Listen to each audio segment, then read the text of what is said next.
Lis, padahal gue datang sini mau ngajak lo jadi investor. Bisnis, Lis. Bisnis ini potensi keberhasilannya besar. Emangnya lu mau bikin apaan sih, Mon? Lo dengerin nih.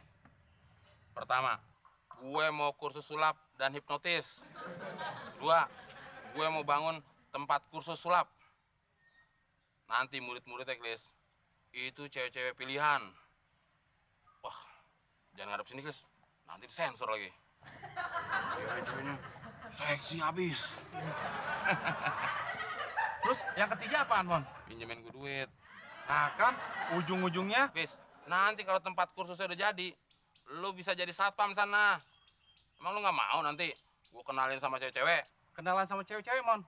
Wah, gua mau banget, Mon. Tapi sayang, Mon, gua nggak punya duit.